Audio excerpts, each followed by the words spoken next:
Welcome back to the Chatter's Box. My name is Kyle McClellan, your host, and today I am joined by a guy that you have heard for the last few weeks, and now we're going to get a chance to dive in a little bit and learn a little bit about his history, his connection to St. Louis, and all of his time in baseball. So, Chip Caray, thank you so much for joining us on the Chatter's Box and stepping into the Chatter's Box here to get to know you a little bit more. I think the fans are, like I said, they've heard you, and now I was talking to my wife, and we've been listening to the game. She's like, tell me about this guy a little bit. So we're going to dive into this and get to know you a little bit more. Glad to be here. I have a face made for radio, so I'm glad to be with you. Absolutely. That's probably the most common thing said for for TV broadcasters, a face for radio.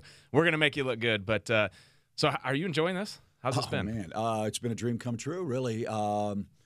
You know, when you're in a place for 20 years like I was in Atlanta, it's hard to leave. You know, I'm 58 years old. I'm not 28. I'm not 38. I've got kids. I've got a mortgage. I mean, being in Atlanta and following my dad and working with my dad there was a place that I thought was going to be my legacy job, and I worked really hard to try to make that happen. So it was difficult to move away from that. But it's ironic because almost 32 years to the day, the Cardinals offered me this job with a man named Tom Barton at Bud Sports, who came down to Orlando. I was 26 or 25 years old. And he said, I've got an idea. I want you and Joe Buck to come to St. Louis, and we want to recreate Harry Caray and Jack Buck with a modern twist to it. And he said, how would you like to be the voice of the St. Louis Cardinals? And my jaw dropped. And for myriad reasons, I couldn't take the job. I was newly married. I had, my job with the Orlando Magic had just started. I was loyal to Pat Williams, and I didn't really know where my career was going to go. And so, again, as I said, life and baseball life in particular always seems to come full circle. It always seems to revert back to home. And 32 years later, this opportunity came about, which means I'm a very slow learner. But I'm glad it did. And to answer your question, yeah, this has been even better than I could have ever imagined. So I'm really grateful for all the wonderful things that have happened so far. So I want to dive in. Preparing for this, learning about your history. Sure. We're going to dive into that here in a little bit. Because it's pretty remarkable, your path, obviously the legacy that your family has, but I think for people to understand the time that people in your family have spent at different places and how you've kind of ended up there, but and your ties to St. Louis prior to. So we'll get into all that. Sure, whatever you want. This happened pretty quick, right? I mean, Yeah. it was, I remember winter warm-up, there was talks about it.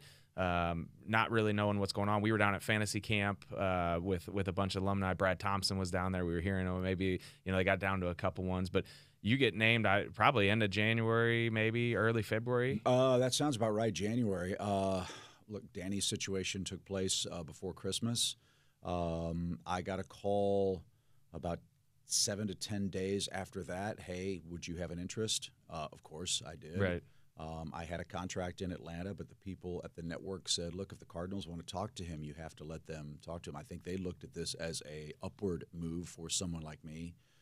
I never imagined that the opportunity would come about, much less the way that it did, and we can talk about that if you want.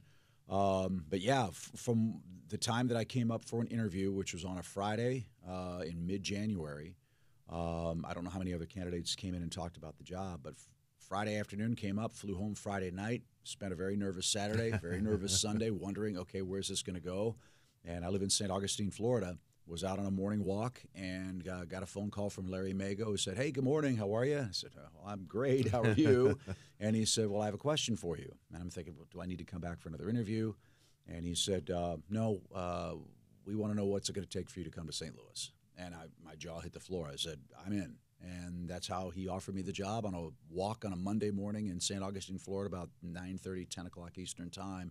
And my world, frankly, changed on a dime, to your point, yes. Well, and so you get the job. Spring training starts, let's say, late January, right around there. So a couple weeks later. 2 weeks later, it starts. I mean, you're familiar with the Cardinals, right? I mean, they're coming into town. You know some of the names. But, I mean, in your role – I mean, there's a lot of research and relationship building and things that you have to do in that short amount of time. People have asked me, Kyle, what has this part of it been like? Yeah. And, you've been around a team. You know people instinctively. And it takes you a year or two to really get to know everybody and dig down. For me, it's like being the new kid in school, but to take that a step farther, I'm the new kid in school speaking a foreign language. Right. I don't know how the Cardinals travel. I don't know where to sit on the bus. I don't know how to get to the ballpark. I don't know the path to the booth as a team employee. Where the heck am I going to live? How do we get to all the little things that I think those of us who travel and are in the insular world of a baseball team take for granted, and it becomes second nature. All of that I've had to learn with a lot of input and help from my friends and colleagues, but also just doing it on the fly because, as you know, in this business, that's the name of the game. It's adapting. It's being able to, when the red light goes on, perform. Yeah. And performance doesn't mean just saying ball two. Yeah. Performance means knowing where to go, what time to get your bags down to the hotel lobby, all the stuff that makes life a whole lot easier. But to your point, I'm still learning. I'm still learning names. I'm still learning faces. And so much of what we do as a play-by-play guy is instinctive. I can watch you warm up, and I know it's you because I'm used to seeing your body geometry. And I know how the manager uses his pitchers, and I know who's unavailable that day and what his pattern is and how he likes to use guys and what his defensive substitutions are. Then you go into, okay, now we have the WBC. Yeah. 2/3 of your team's not there. And some of your major players. Correct. They're gone. They're playing for Panama or the U.S. or whatever. And I'm seeing guys from low A, high A, and we don't have a media guide because it's spring training. So baptism by fire, I think, is the best way to describe it. I gave myself a C+.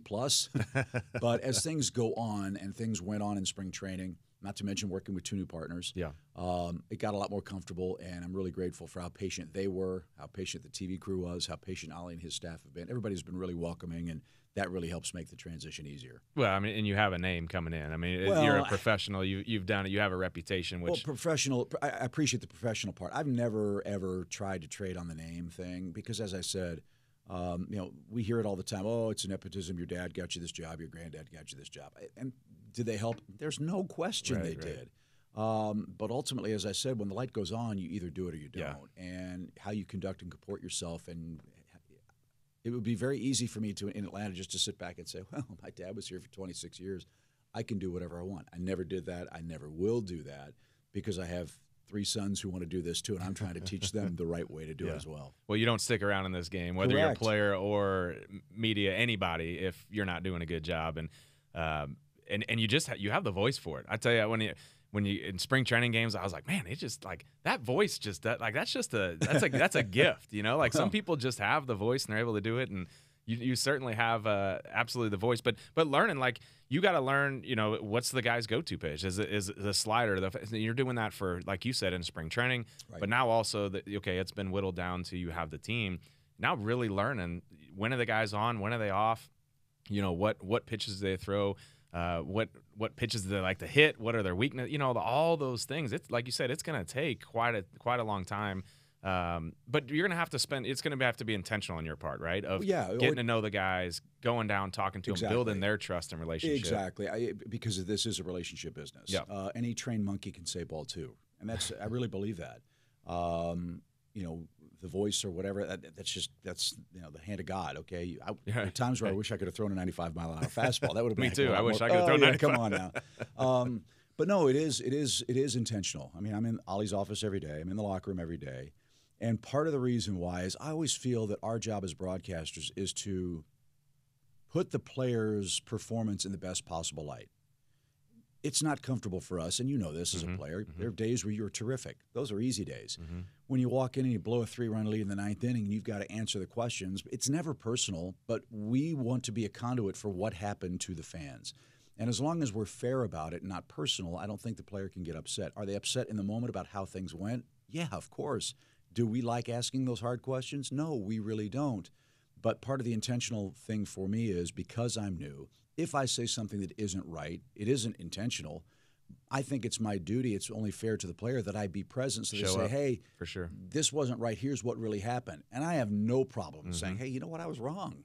I think that humanizes you because there are people in the business who are never wrong. And those are the guys that you really don't like being around or listening to because they just aren't fair. So, it is intentional. I'm trying to catch up and get up to speed as quickly as I can, and hopefully what the product on the end for the end user is hearing is worthy of that hard work. So I want to explain this a little bit. There's TVs on nonstop in the clubhouse, right? And it's either the TV feed or the radio feed. You can select either one you want to listen to. So players hear it in real time. Sure. If I'm in the video room, watching my previous at bat or something, and you're talking about something about my previous inning or I hear it in real time, and Sure. so those conversations happen. I've actually gone to a couple broadcasts and said, hey, I don't think this is fair. I want to explain to you. You're talking about how I'm getting crushed and the guy's hitting foul homers. What you don't know is I know this guy's going to swing at my cutter inside off the plate. And so I'm throwing it there to get strike one so I can get him out later down the road. But you're teeing it up as if I'm having a terrible day. Right. Your sliders or cutters flat. Yeah, Right? but I'm actually executing what we're trying to do. And so I've had conversations with people on that. It's a tricky balance. You have to get on the plane with guys. And like you said, I've had teammates that they've had conversation with broadcasters of, hey, you don't know what I'm going through, and had those conversations. So how do you balance that? Like you said, you have to give the real of what's going on. Guys have bad days, right? Sure. And on a player standpoint, I would expect that the player would stand up and own that, just like you said, you would own it and say, hey, I had a bad day. That's unacceptable. I'm going to be ready to go tomorrow. Right. But it's a constant battle, right? Like you want to be fair to the player and obviously understand that the game's very hard and it's hard to play. And I remember Danny Mac telling a story about Jack Buck threw him on, didn't tell him anything. He's like, go. And an infielder dropped the ball. And Danny's like, I jumped all over him. And Jack kindly took the mic away and said, you think you could catch that fly ball? And he was like, don't ever forget that. Like those lessons that go. There's no question. To create that relationship, because a good relationship with the broadcast team and the players and the front office and the coach makes the whole experience better for the fans. It's hugely important. We're ambassadors for the team. Yeah. Again, as I said, our job is to try to put the best possible picture on the product, right? Like the other night, the Cardinals played the Pirates. First game of the series, leadoff double, didn't score all day. Didn't have a hit with a runner in scoring position. There's no way to sugarcoat that. Right. You could bury the Cardinals, or you can say, hey, you know what? Pirates got big hits. Give Velasquez credit. He pitched pretty well. Montgomery pitched well, just didn't get any run support. I said on the air, it's not sometimes how you pitch, but when. Mm-hmm. And that was a bad day for him in that he got no run support. That happens. As far as the relationship with the players, that's a two-way street. I think that in today's world, and we were talking before the podcast started, players are reticent, at least many in this era are reticent of their interactions with the media because the differentiation between a writer, a local radio and TV news and sportscaster versus a team rights holder is getting narrower and narrower. I don't think there's an understanding necessarily of how our jobs work.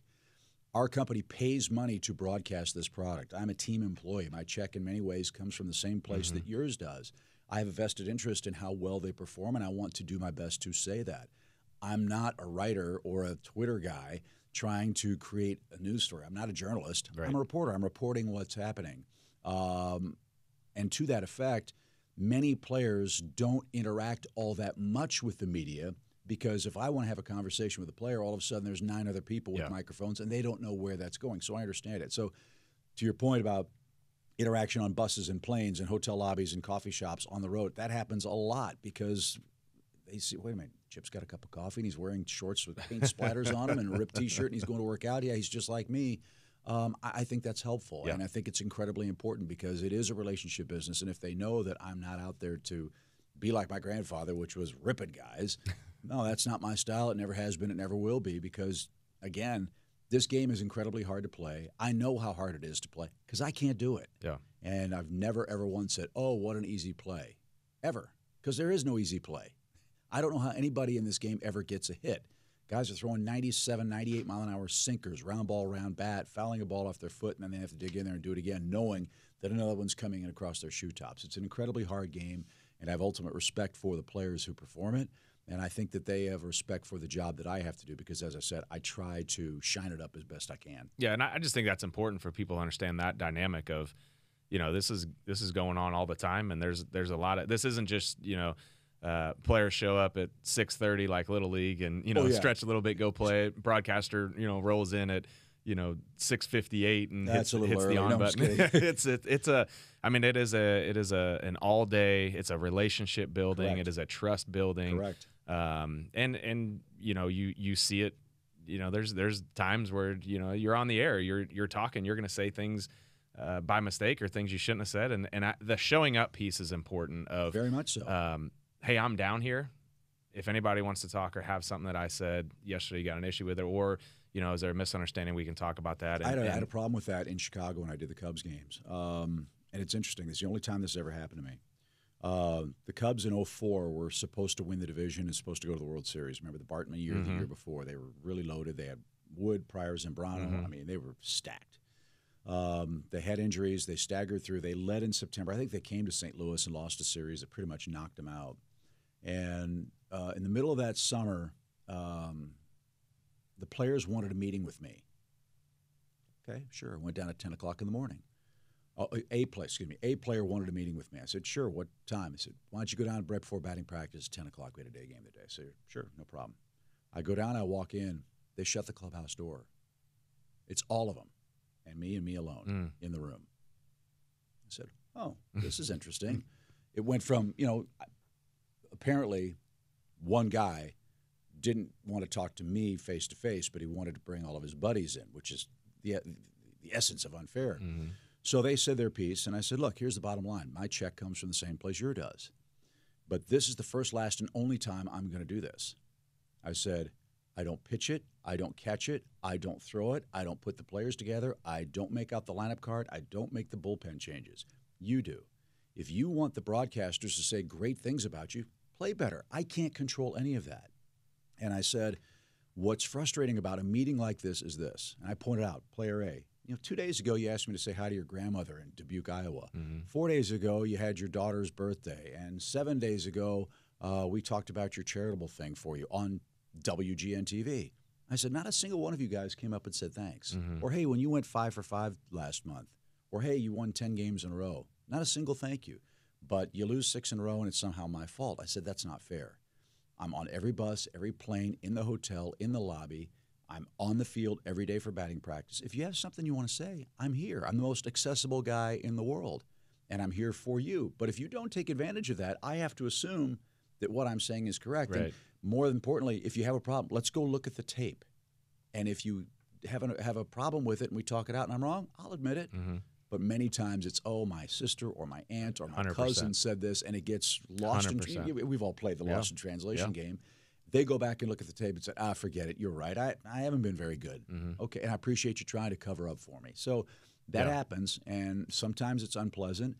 But I think in the grand scheme of things, it's very healthy because ultimately, as you said, it's all about trust. Yeah. So I want to go back to you grew up in St. Louis. I did. I don't know if a lot of people would know that. Parkway West. That's obviously, if you grew up here, I got to ask you that question. C- student, grades aren't everything. Remember that. Parkway West High School. So, I mean, you're what age? I mean, were you born here in St. Louis? Yeah, I was born at St. Mary's Hospital. Okay. My mom and dad, when they were married, lived right in the heart of Kirkwood. My dad went to Webster Groves High School. He was a Webster Groves Hall of Famer, Harry Carey. My grandfather went to Webster Groves too. My maternal grandparents lived in Frontenac for 50 years.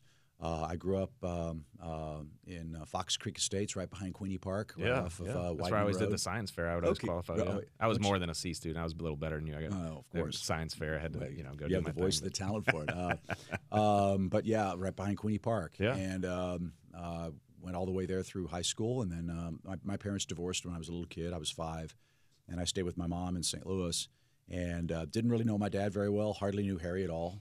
And when I had a chance to get away from what was at times a contentious childhood here, I wanted to go meet my dad. So I got into Georgia. Didn't get in academically. I had some help. I took some tests, qualified, got in at Georgia, and made the dean's list every year, and got my degree in broadcasting in '87, and off I went. But St. Louis, for me, birth to 18, 19 years old. And so your first gig, you get in the broadcasting. Yeah. Your first gig was Seattle. Is that correct? As a major league broadcaster, yeah. that was my second one. Okay. There wasn't Twitter, there wasn't Facebook, there Right. weren't podcasts. We didn't have cell phones. I know the kids who are listening to your podcast can't believe that there was actually a magical world where you had to actually dial a number or spin a rotary phone to call somebody. My first job out of college was at a TV station in Panama City Beach, Florida. I'm a rather large fellow. I don't look very good in a bathing suit. And we had a news director who said, we're going to change the image of this station. We were the 3rd rated station, and we were losing to a station that was located in Alabama. That's how bad they were as far as ratings go. So they bring me in. I did news, weather, sports, general reporting. You should see me do weather. It was very Will Ferrell-like. But he said, we're going to wear coat and tie. Okay, we're going to look professional in town. That's great. Raise the image of the station. That was the good news. The bad news, he said, Caray, your beat's the beach. Okay, summertime in Panama City, pretty good deal. Mm-hmm. But I forgot we didn't have camera people. We were our own cameramen.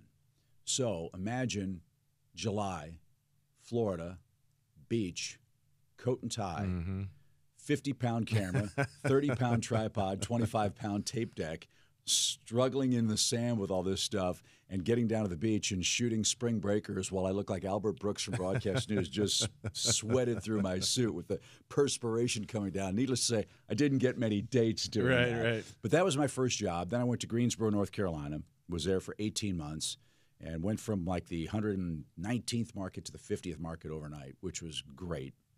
The Charlotte Hornets were starting up around 87, 88, and I had a friend who worked there. And Bob Neal, who was a broadcaster with Turner Broadcasting, was at the NBA All-Star Game. And he talked to Pat Williams, who was founding the Orlando Magic, the basketball team. They were getting ready to get started. They were looking for a broadcaster. Pat had worked with my dad in Atlanta as the general manager for a year and had been in Chicago for years as the GM of the Bulls and knew Harry. So Pat says to Bob, hey, we're looking for a broadcaster. You know anybody who'd be interested? And Bob said, well, yeah, Chip Caray. And Pat misheard him. He said, Skip? Skip's already done. And Bob said, no, not Skip. It's Chip, Skip's son. And Pat went, oh, God, there's another one? And so Pat Williams called me in Greensboro and said, we'd like to bring you in for an interview. And he brought me down. I passed that. And then they had a pre-draft camp. It was called the Orlando All-Star Classic. And what they do, they would bring in all the top potential draft picks, and they put together 8 teams, and they play a round-robin tournament over 2 days. So they said, we'd like you to come down and do these games, and we'll use that kind of as your audition tape. I faked a tape like Bob Costas did, got a TV reel and did play-by-play on my microcassette recorder and edited it together and sent it to him, and that was fine. So I went down and worked with a man named Bucky Waters. Bucky Waters was NBC's basketball analyst, and he was kind of the Dick Vitale, Billy Packer of his era. Really good. So we do the games, 8 games. They go off pretty well. And Bucky says, hey, man, thanks. Really enjoyed working with you. You did a nice job. How long have you been doing basketball? Because he'd not heard of me. And he knew all the college guys. I kind of gave him one of my dad's looks. I said, well, actually, these are the first 8 I've ever done. And he said, what? I said, yeah.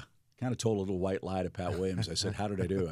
He said, I think you passed the audition. You're going to be just fine. So a month later, at the age of 24, they hired me out of Greensboro, North Carolina, to be the initial TV play-by-play announcer for the Orlando Magic. I was the youngest guy in the NBA by, 5 years.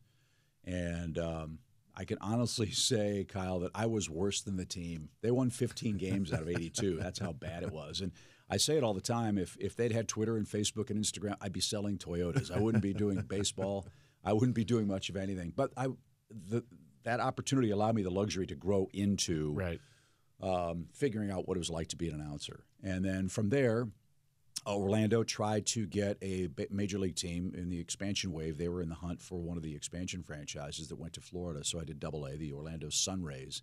That was a Twins farm system. We had a loaded team. We had Scott Erickson, Denny Nagel, Doug Simons, Rich Garces, Jarvis Brown was on that team. Chuck Knobloch was on that team.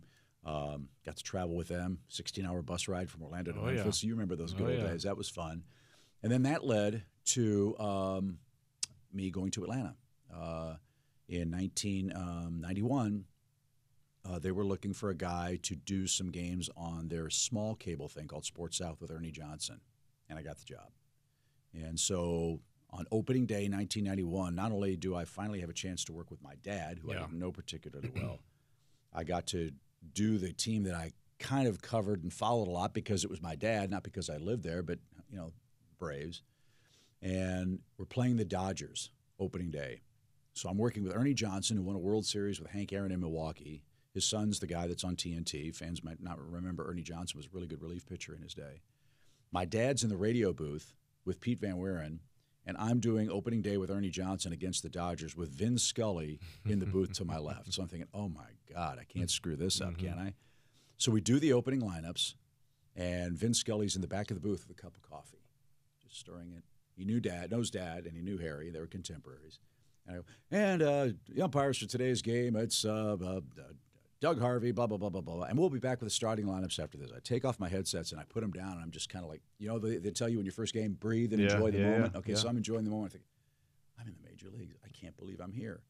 Well, in the old booth in Atlanta, it was very wide like this room, and there was a gigantic plexiglass barrier that was about that thick. It was a soundproof barrier. Vin Scully walks out of our booth and walks down the steps, and as he goes down the steps, he goes with his Hall of Fame ring on the glass. Oh, it's Vin. And he takes a sip of his coffee and smiles and says, "Welcome to the club." That's cool. Now, you're 25, 26 years old. You have a grandfather who's on national TV. You have a dad who's on national TV. You just did the lineups, and you're on the air. And Vin Scully, who's the voice of God in our game, the true baseball Shakespeare, there'll never be another one of them. And he welcomes you like that. I mean, you talk about feeling like you're king of the mountain. That was really, really special. So from there, I was in line for the Braves job in '93. They needed another player, so Joe Simpson came over from Seattle and took over because they wanted 2 players and 2 play-by-play guys. Back in the good old days, everybody did radio and TV. They'd switch, which was so much fun. That said, they didn't want a third play-by-play guy. They said you could do the job, but you weren't a player. Darn players. So I went to Seattle, and that's when I got to hang out with Lou Piniella and see Ken Griffey Jr. and all those guys, 93, 94, 95. And that's kind of where that's where the movement really started for me. So it's a long circuit. You think it was good to get out of Atlanta and kind of get on your own a little bit? Because, this is a personality-driven business, and the inevitable comparisons would have been, oh, he's here only because his dad's here. Right. Or he sounds a lot like his dad. And it's, again, funny, as I said earlier, how baseball and life kind of comes full circle. People forget my dad, as good as I think he was on TV and radio as a baseball guy, he was a better basketball announcer. My dad did the St. Louis Hawks. And when the Hawks left St. Louis to go to Atlanta, it was rumored that they asked my dad, "Would you like to do hockey?" They asked him if he wanted to do the Blues. And he said, "No, I need to go and forge my own path." So he went with the Hawks to Atlanta in '67 or '68. So imagine what that was like in that part of the world with with the social and racial stuff that was going on with an NBA team, which was incredibly helpful for him to understand. But he forged his own path in Atlanta, and then 6 years later, when Ted Turner bought the team, he hired my dad and Pete Van Wieren, and that's when that trio took off with the Braves. I think hockey'd be the hardest one to broadcast. Those names and the line shifts constantly. Like in baseball, it's like a big deal. Like, hey, everybody, we're making a sub here. This is okay. We got that. Plus the Finnish and Russian and Czechoslovakian names, and then the French Canadian names. Those, How do you know who's coming? Like, I didn't know he came on the ice, and he's like, you got to know. It's funny. I asked Gary Thorne, who's a great hockey announcer, how do you do this? It's very simple. I know who the wingers are with the center. I know who the center. So I know who the center is. The lines. Then I know who the lines are, and then I can figure out defense and as we go. But I was a kid that grew up listening to Dan Kelly and Gus Kyle. Blues are going left to right on your KMOX radio dial. I mean, and that's what's so cool about this city is it's not a big town, right? It's a very provincial town, and if you're from here, you're of here. If that makes sense. And the people that worked on this station and the jobs that they did for so long, they created generational memories for older guys like me. I mean, I'm sure a lot of young fans don't remember the name Dan Kelly. They know his sons, but they probably don't remember hearing him an awful lot. But I'll never forget hearing Dan Kelly and Gus Kyle. I mean, those were the voices of my childhood, and that's what's so exciting, I think, for me personally and for anybody who sits in one of these chairs is to know the impact you're going to hopefully have 20, 30 years from now after we're gone. Yeah, 100%. So you leave Seattle, you go to Chicago. Seattle, I did Fox Sports. I did Fox studio stuff. I was the studio host for the World Series, made George Steinbrenner cry. Very proud of that. Make my wife cry a lot, too, for that. That's not such a big deal. But, yeah, I did Fox studio stuff on the network level, did some network games for them. And then the Cubs called. Kind of like the Cardinals situation. A couple of years earlier, the Cubs had called and asked if I would be interested in coming up, and I was, but I couldn't take the job. They wanted me to do radio. They didn't want to pay me anything. I had a young family, and just economically, it wasn't going to work. Hey, come live in Chicago for $50,000. Right. Good luck with that, right? So I didn't take the job, and my grandfather was really mad. He did not speak to me for 7 months. Chicago's the greatest city in the world. How can you turn this down? You got to come to Chicago. And my dad finally called him. I said, Dad, I need some help. And Dad told him the economic part of it. And Harry said, well, you can make it up to, and said, well, if you feel that strongly about it, why don't you pay him the difference of what the job's worth? Well, all of a sudden his tune changed, right? So we got that patched up. And then when Tommy Brenneman left to go to Arizona, I came in for the interview, and I walk into the office, and the lady at the front desk said, well, you sure know how to make an impression. I've never met her in my life. I said, what do you mean? She said, you haven't seen the paper yet?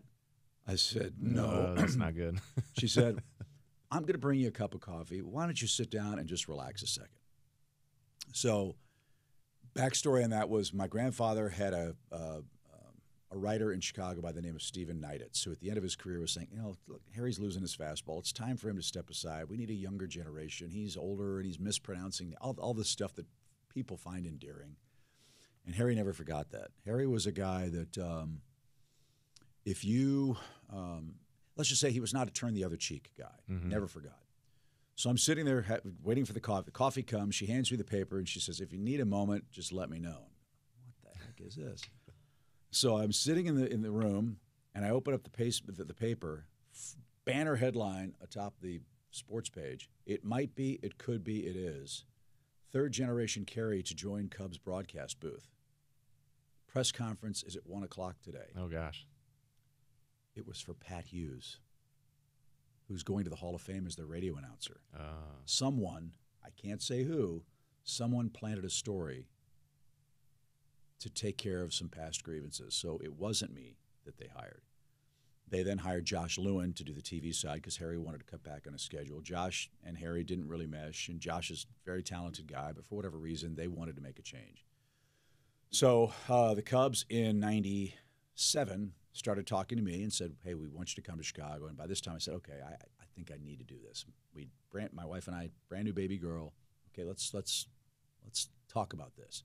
So they hired me. So I call my grandfather, and this is right around Christmas or right after Christmas. I said, well, it took 6 years, but you finally have a partner. Hey, holy cow. He was so excited.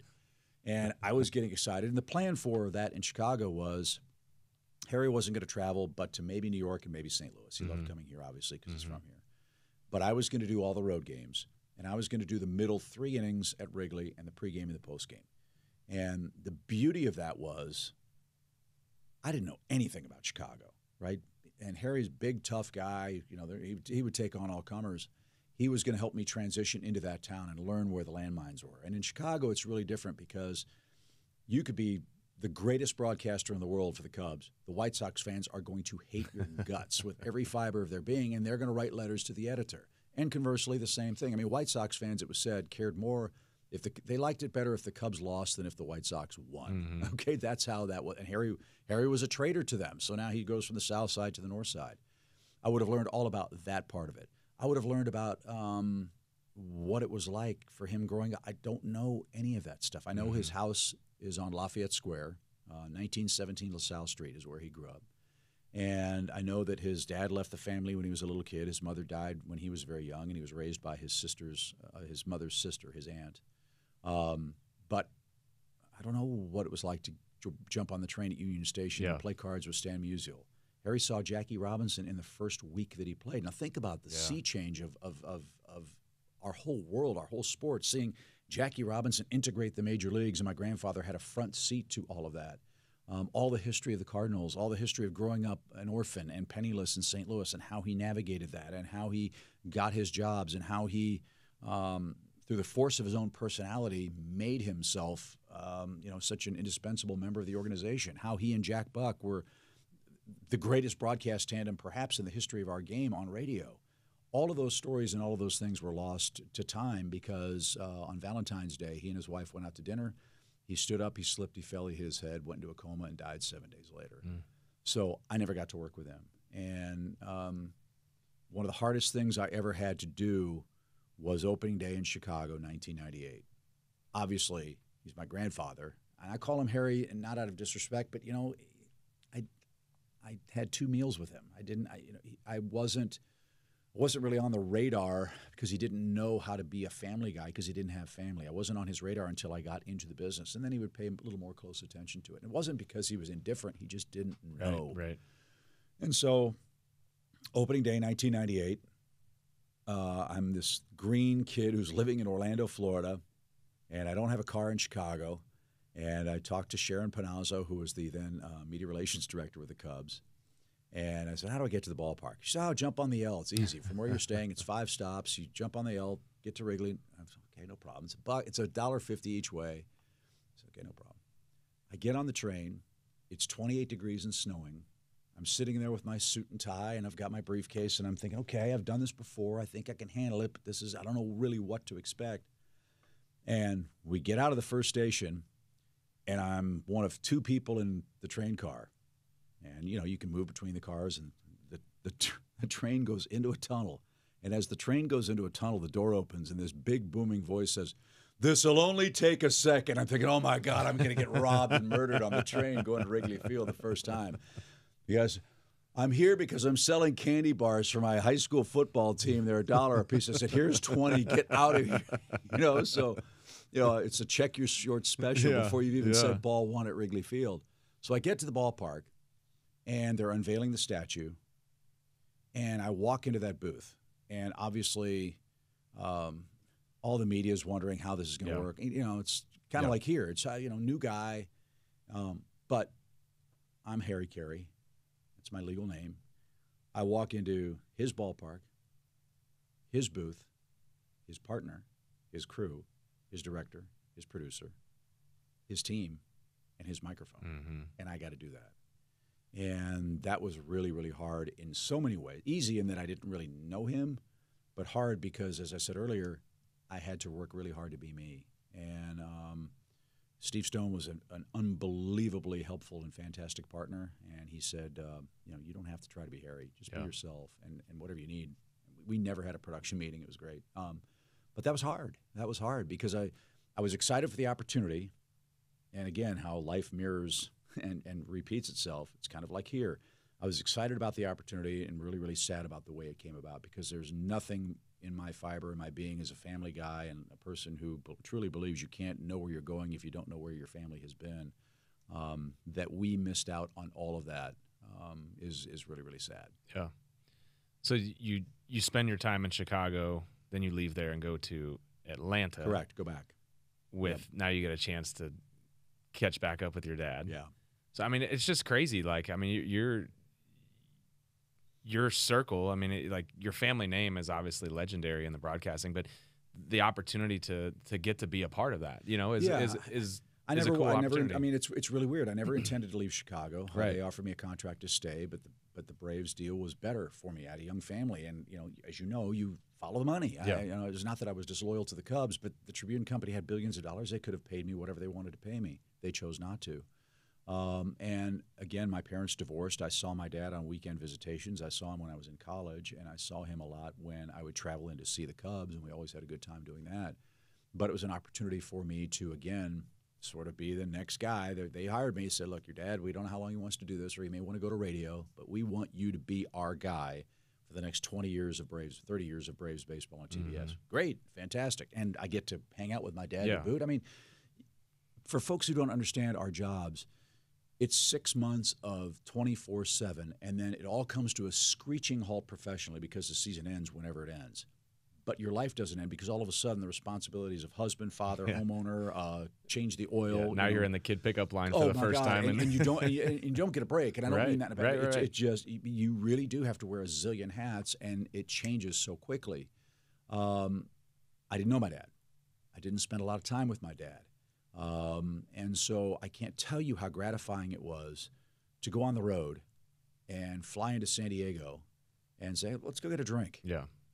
And my dad got really emotional a couple of times because, again, I don't want to get into it, but the stuff that had happened during my childhood he didn't know about, and he felt incredibly guilty about that. He felt bad that he couldn't be there to see me grow up. I mean, I was 5 or 6 years old when he left, and the next time he really had meaningful time with me, I was 15 and 6 feet tall. It's like, well, how the hell did that happen? Right. We all go through it as parents. But we sat and he said, I'm really sorry. And I said, Dad, do you like who I am? I mean, forget that I'm your kid. Would I be a guy that you want to hang out with? And he said, yeah, easy. I said, well, then don't feel any sorrow, because some experiences are all a part of who and what I am. Right. I wouldn't be who I am if I hadn't experienced those things. So I hope I helped him clear whatever guilt that he had about not being present for so much of my childhood. But it was so gratifying for me in the latter stages of his life to be able to go get his medicine, to take him to the doctor, to buy him lunch, to take his bag to his room. And more than once, he got my bag and I got his, and we aren't exactly the same size person. Let me tell you, that was a little interesting. But all those little things that make up a family, a baseball family, that's kind of how we started to rebuild as father and son. And, when the weekend he died, I was doing TBS baseball. I flew to New York on a Thursday for a Saturday game, and he wasn't well. Dad had some kidney problems and heart problems, and just was a mess. And I gave him a big hug. And I said, well, I love you. I've got to go on the road trip. I'll see you in 2 weeks, because the Braves were going. I was meeting the team after the game in New York, flying to San Francisco for a West Coast trip. He said, I love you too. And he gave me a hug, and he just held on for an extra second. I said, okay, cool, that's great. Hey, man, we're connecting. Mm-hmm. And flew to New York, did the game. The Yankees won. They beat the Angels, I think. Mark Teixeira drove in 7 runs, something crazy like that. Finished the game, get a ride to the airport. I'm sitting in the Delta Club at JFK to fly to San Francisco. And my stepmother calls. She's crying. This isn't good. She said he's gone. I said, what? He's gone. Dad went out in the morning to feed the birds, which was his favorite thing to do. Fed the birds, had a heart attack. Boom, was in the yard. She thought, she ran some errands, came back home. She thought he was upstairs taking a nap. She found him in the backyard. And my life changed on a dime, because your dad's your hero, you know, and not perfect, but he was my hero, and he taught me so much. And to go from being the understudy and being the, just another kid in the family, to being kind of the patriarch now in an instant. It happens to all of us, but the way that happened was really, really hard. And so my standard line is, I hope that they're looking down and not up. And I hope they're proud of the things that I've been able to do with their help and with their guidance and with their influence and with their example, because they just instilled in me, be genuine, be yourself, and tell the truth, and let the chips fall where they may. And knock on wood, so far they've fallen very, very nicely for me. Yeah, that's incredible. I appreciate you sharing that. And so now you come to St. Louis, and obviously it's a tough situation. You're friends with Danny Mac. You guys have been in the industry together. Yep. So you get a job that, as you say, is kind of a dream come true, but also you're getting that job because of something that happened to your friend. That's a tough thing. And it happens in baseball all the time for players. You know, you get the call. When I got called up to the thing that kind of got me on my path, I had struggled really bad in the minor leagues. Had Tommy John surgery, which actually saved my career because I was probably going to get released. It gave me a little time to recover. Ended up having 2 years of surgeries, 22 months to the day of rehab. I go back in and they put me in high A. Well, they put me in high A only because Josh Hancock was killed in a car accident. And I was sitting in West Palm in my condo, and I got the phone call. I know what happened, and I thought they were going to send me to low A. And they said, we don't have anybody ready from low A to go to high A. We're going to send you to high A. And that was my chance. Jason Mott went from high A to double A. Dennis Dove went from triple A to the big leagues. I can't remember who went from double A to triple A. But I went over there. I pitched for a month. I pitched really well. I got called up to Springfield. I've never pitched above low A, and I had never had success, really. Went to Springfield in double A for 2 months. Went to the Arizona Fall League, get put on the 40-man roster, make the team out of spring training the next year when I had zero chance of making it. So all that to be said, it wasn't ideal, right? I didn't know Josh, but obviously that's a terrible way to catch your break, but it happened, and I was there, and I was ready, and and it turned into a career. But I mean, that's a tough situation. I'm heartbroken for Dan. What can be said that hasn't been said already? Right. I'm happy that he's getting the help he needs. It's obvious. I'm thankful that he's given me his endorsement, but I firmly believe also this isn't my job. It's the Cardinals' job. Yeah. I'm a placeholder. I'll be here as long as they determine that I'm the right man for the job. And if I don't mess it up, then hopefully I can stay for as long as I want to. But I don't get to make that choice. And the way that I've tried to rationalize this is somebody was going to get this job. Once they made the decision that they couldn't continue, someone was going to have the job. And if that was going to be the case, then I'd prefer that someone to be me instead of someone else. Am I happy with the way that it came about? Of course not. I'm a human being. Dan is my friend, and I hope that we'll be able to reconnect in the weeks and months ahead. You know, he has made it clear he needs some space and needs some time to figure all of this stuff out, and I would do nothing more than respect that. He's still my friend. You know, we had a lot of laughs, and hopefully we'll have a lot more. We're very different. I think you know that on the air. We do the game very differently. But we both share a very, very strong passion for the team, for baseball. I know Dan loves his family. He's a great dad. But he has a disease, and I'm glad that he's doing what needs to be done to make him better, because I firmly believe someone's going to give him a chance. Yeah. I think he's great at what he does. Unbelievable at what he does, Our business needs people like him in the booth.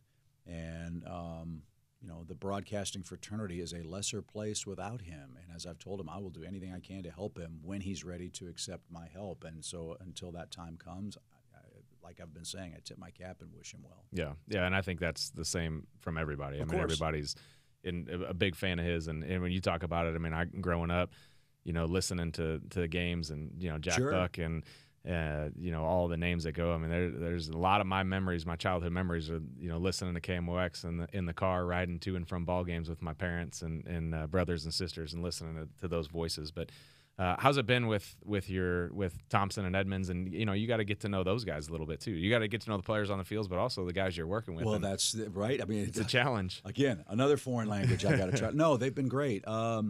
What's really fun is when you sit in our chair, you know, Brian Snitker, the Braves manager, said this of me, and he said it of his players. But and please don't confuse it. I'm saying that I'm like the players. But he has a phrase that I think is really, really important to understand. Be a boring pro, right?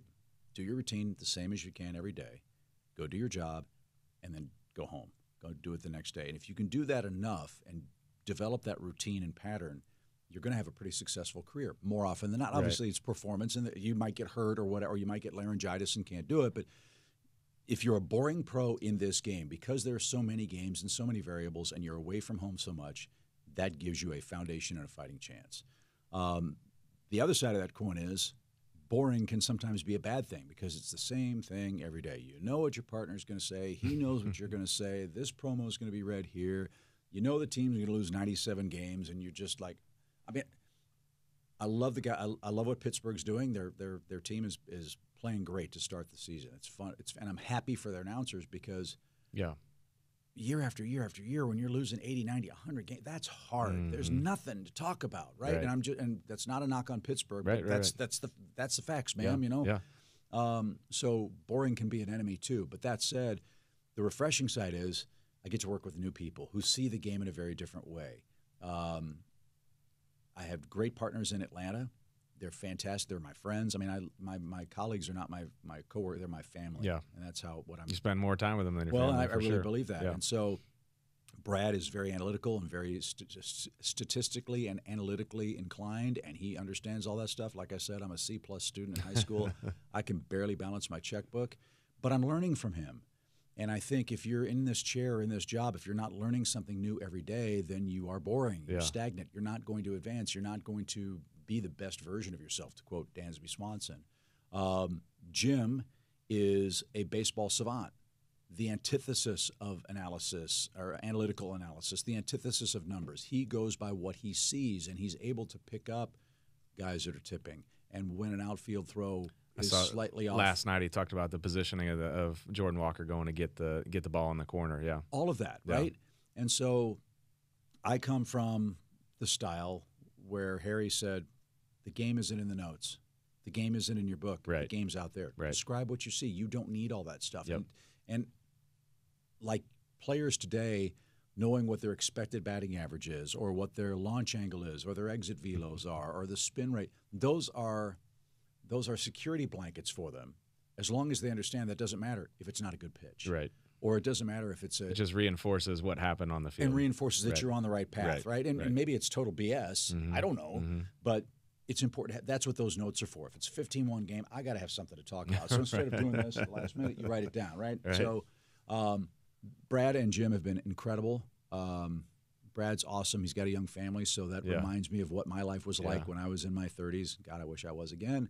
And Jim has been awesome. You know, he sees things that I wouldn't know because the guy's borderline maybe a Hall of Fame player, and it would be stupid of me not to hand the baton to those guys as often as I can. They played, I didn't, and I don't care who reads the big note or who reads the important stat.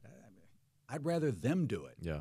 Because I truly believe in our sport that the analyst should be the star. They were the star. They played. Right. So our job is to make them comfortable and feel like we're doing right now. It's just two guys talking about something that we both share a passion for. I know how hard it is. I can't do it. So tell me how hard it is so that the fans understand how hard it is, and maybe you'll teach them something they didn't know and take them where they can't or haven't been before. And I think they've done a great job with that. You ever seen anybody with more energy than Brad? Well, Jeff Francoeur is pretty close. I can see that. Jeff's pretty close. Paul Bird in Atlanta was a 5 cup of coffee a day guy before a game, which was a bit of a challenge from time to time. But that's important, you know. I think Brad's done a great. I mean, I played with Brad, and I think he does a great job. He cares. Yeah, right? he does. And anybody he's always been a pro. I mean, he had been in a little bit. Before me, always been a pro in everything he did, the way he went about it there when he got off and started on the radio stuff. And he cares. He cares about the product he puts out. And that's the most important thing. Yeah, he does a great job. You know, I was talking with Jim when we played the Pirates, and I said, you know, the really great analysts first guess. Tell me what you think is going to happen and why. Right? Anybody could say, well, he shouldn't have. Right. Kyle shouldn't have hung that slider, and Bonds hit it 900. Well, duh. My favorite part is when you go up a home run after the game and the media comes in and like, is that what you meant to do? Oh, no, cool. that's, of course. That's not what I meant no, to do. I meant for it to go in the third deck. Yeah, right. But and the reason I say that is Jim has enough baseball smarts and preparation to do that. So does Brad. So I'm just using this because I had the conversation with Jimmy. Steve Stone was magnificent at that. And Jim said, you know, I don't, and I hope I'm not speaking out of school here, but nobody wants to be wrong. Well, nobody's going to second-guess you second-guessing because that's baseball, right? Well, you know, I think he should throw him a slider because he did this. Well, he threw a slider, but it hung and he hit it. He made a mistake with it. And if you do that, you're seeing the game forward. Managers, players hate being second-guessed. It's the worst thing that TV does with the replays because it comes off at times as second-guessing. I don't look at it that way. I look at it as, here's what happened, and the really good analysts, and Jim and Brad do this, here's what he's trying to do, but instead this is what happened. Right. And that's fair. Yeah. And the really good analysts are able to do that, and both of them, I think, are really, really fun. Different personalities, quirky in their own ways. Lord knows I am too.